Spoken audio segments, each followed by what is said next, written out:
When George S. Patton Jr. stepped out of his Jeep at 2 Corps headquarters on March 6, 1943, he did not find maps or plans that could be rearranged. He found a silence heavy with blame and fatigue. The desert wind moved sand across empty chairs.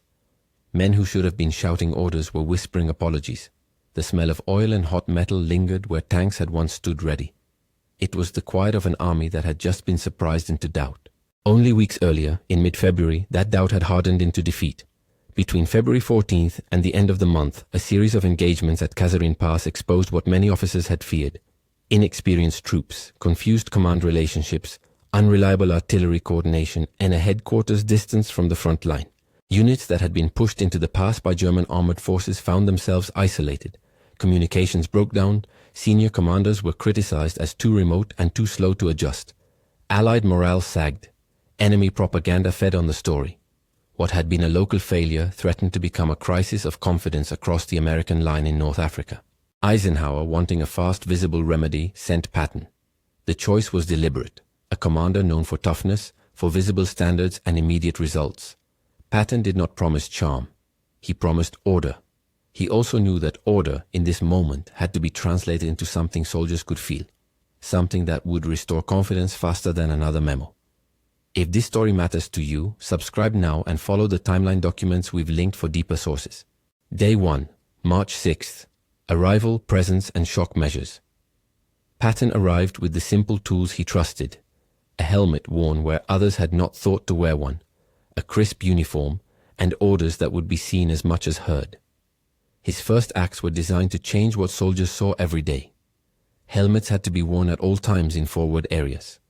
Officers were to appear at the front. Salutes and standards of appearance were enforced down to the smallest detail. These were not cosmetic rules, they were signals. A leader who demanded to be seen was a leader who could be trusted to go where bullets flew. Most consequential that day were the personnel decisions made in the glow of that new visibility. Relievings began almost immediately. Officers found at their desks while their units were in the field were removed. Command posts that had been insulated by poor communication were reshuffled. The effect was instantaneous. Where once a soldier might have shrugged and blamed fog or bad luck, now he began to believe that someone above him would answer when things went wrong. Patton's methods were blunt and sometimes brutal in appearance. He did not wait for a court of inquiry to move an ineffective commander out of a critical position. According to contemporaneous reports, that immediacy was meant to prevent a single failure from cascading into another. Whether justified or ruthless, it changed the tone of this corps overnight. Day 2, March 7th. Inspection of headquarters, standards, and first field visits. The second day was about proximity. Patton inspected radios, motor pools, map rooms. He walked the corridors of headquarters with a scrutiny that made staffers recalibrate their priorities. Where confusion had hidden itself in paperwork, Patton exposed it in person. That afternoon, he ordered the first frontline visits. The message was direct: command belongs among the men, not behind an insulated line of staff officers. He watched a young lieutenant adjust gun positions, listened as sergeants outlined ammunition shortages, and in at least one recorded instance, relieved a battalion commander for habitual absence from his unit's position. These were not symbolic gestures. They were corrective actions meant to reassert command responsibility. This was also the day Patton began to demand accountability for artillery response times. Artillery, the backbone of defensive firepower, had been slow to engage during the Kasserine fighting, delays that left infantry exposed to armor and counterattacks. Orders were issued to streamline fire requests and to reduce the paperwork that slowed battery response. In short, he ordered the headquarters to stop being a bottleneck. Day 3, March 8th, frontline audits and selective purges. By the third day, the rhythm of reliefs and reassignment had become routine rather than theatrical. Patton and his staff walked trench lines and tank parks not as guests, but as inspectors of combat effectiveness. He confronted commanders with simple questions. Where are your reserves? How long to get the guns into action? Who is your liaison with the armor? These questions were not rhetorical. He expected answers that could be implemented within hours. Where commanders could not answer, they were replaced or temporarily suspended in place. Some removals were surgical. Junior officers promoted to fill immediate gaps. Trusted non-commissioned officers moved into positions of local leadership. Others were more disruptive. Staff officers who had insulated themselves from frontline realities were sent back to rear echelon duties. The squeeze was designed to do two things simultaneously: remove weakness and demonstrate that delay would not be tolerated. This day also began a pattern of visible discipline. Patrol schedules were published. Tank maintenance logs were inspected. Gunners who had evaded responsibility were held to account. Small acts, like men being required to wear their helmets, accumulated into a new culture of readiness. Day 4, March 9th, defensive layouts, reviewed and tactical corrections. Patton's fourth day focused on the geometry of defense. He reviewed defensive sectors, repositioned minefields and anti-tank obstacles, and demanded clearer lines of sight for artillery observers. These were technical corrections, but with practical immediacy. He ordered observation posts move forward, reduced the depth of infantry deployment where it had proven fragile, and set clearer boundaries between units to avoid the friendly fire confusion that had plagued previous actions. Tactically, Patton favored aggressive counters over passive holding. Where previous doctrine in the Second Corps had leaned on depth and elastic defense, withdraw when threatened, Patton pushed for shorter lines with reserves held ready for counterattack.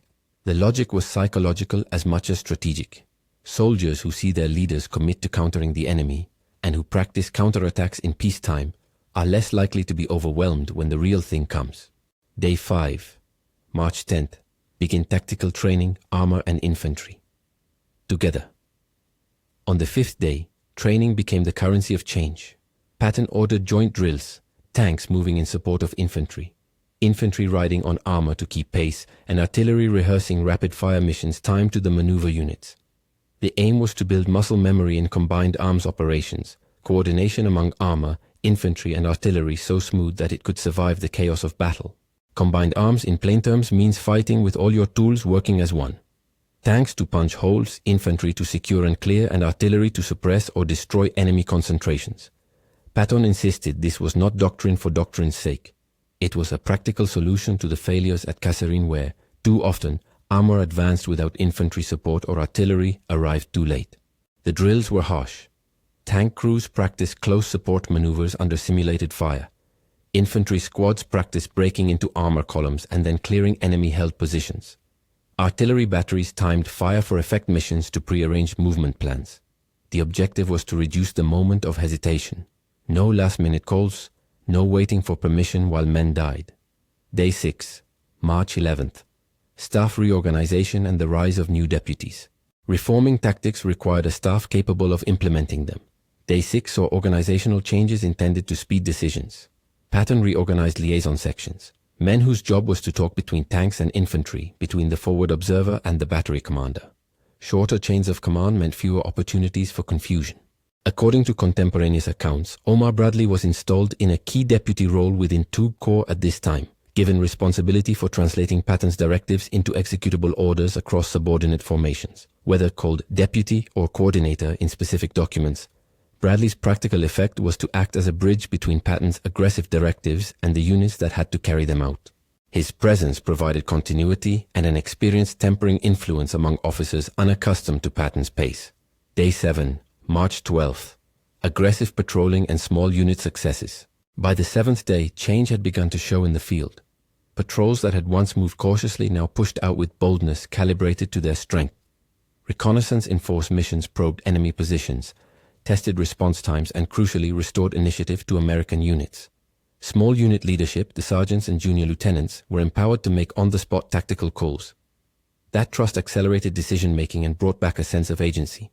These raids and patrols were not without risk. A few ended in firefights that cost men and vehicles. But for many soldiers, the new tempo was invigorating.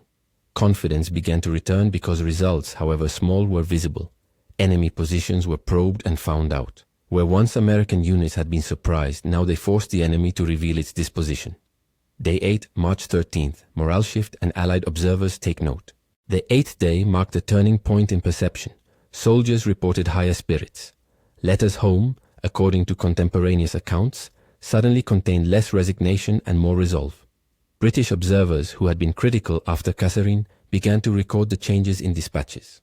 Where Kasserine had been a symbol of American inexperience, Second Corps was beginning to represent an army learning its lessons quickly. That shift was crucial because morale is a multiplier of combat effectiveness. Men who trusted their leaders were willing to hold ground and to risk counterattacks. The visible enforcement of standards, helmets, billets inspected, clear orders, proved as important as the technical training. Soldiers could see that incompetence would no longer be tolerated and that those who performed would be recognized. Day 9, March 14th. Consolidation, promotions, and the culture of accountability. On the penultimate day of the 10, Patton consolidated gains. Competent junior officers and non-commissioned officers received promotions to fill the vacancies created by the reliefs. The point of these promotions was not patronage, it was operational. Leaders were needed who would follow through on aggressive doctrine and who could be trusted with independent action. At the same time, a culture of accountability took root. Officers knew that absence from the front could be cause for removal. Staff officers understood that delays in ammunition requests or artillery missions would be traced and corrected. The reforms were not universally popular. Some careers were effectively ended. Some officers felt humiliated. Others welcomed the clarity. The ethical cost was real. The leadership had chosen speed and effectiveness over process and ceremony, and that choice left human consequences. Day 10, March 15-17, the operational test near El Guetar. The 10th day was always meant to be a test. Within a week of these reforms, American forces were ordered to conduct coordinated offensive actions intended to disrupt enemy maneuvers and to measure whether the changes had stuck. The engagement that followed in the vicinity of El Guetar provided the kind of real-world experiment the commanders had sought. In that fight, combined arms coordination was put to the proof. Artillery barrages were timed to lift as infantry and armor closed on enemy positions. Tanks exploited breaches and infantry followed to secure ground.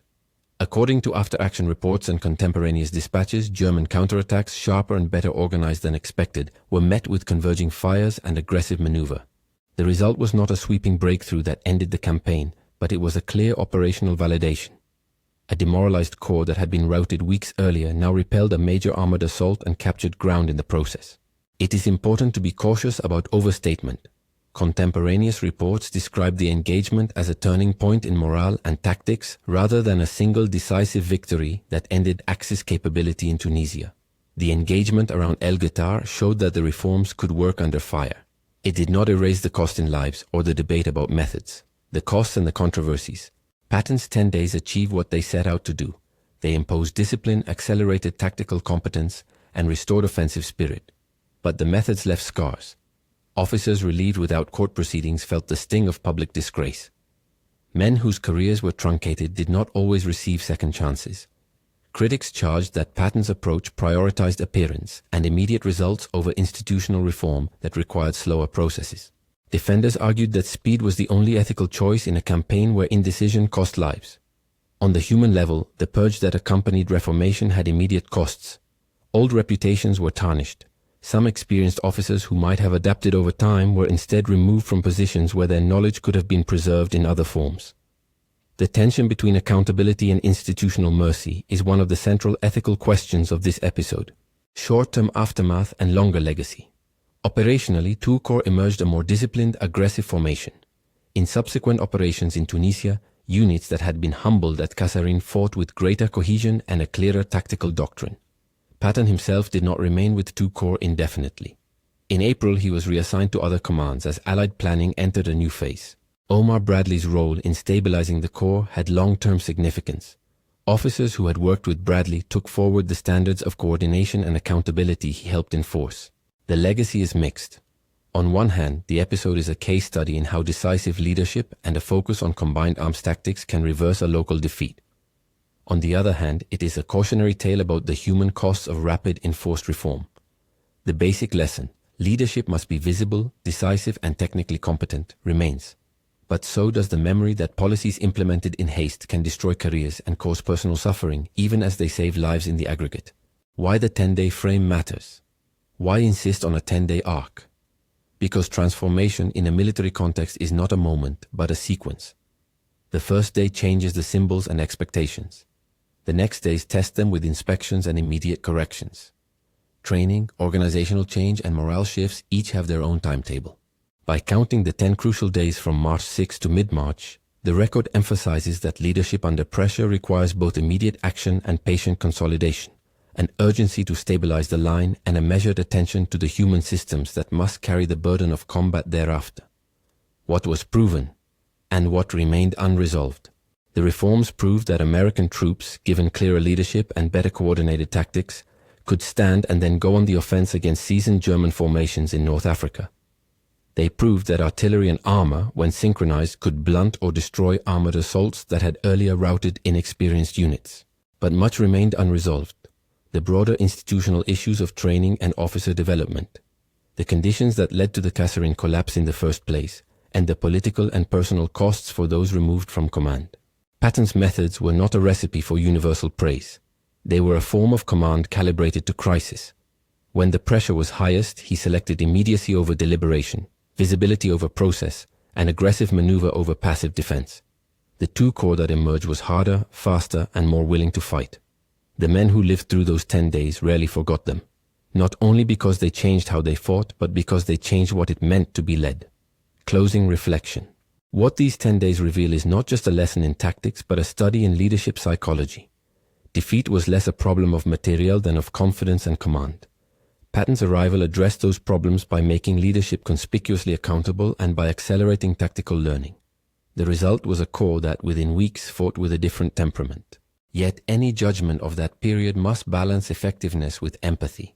The swift removal of commanders and the ruthless enforcement of standards did yield results. They also left people and careers wrecked. History can admire the outcome while still mourning the collateral human costs.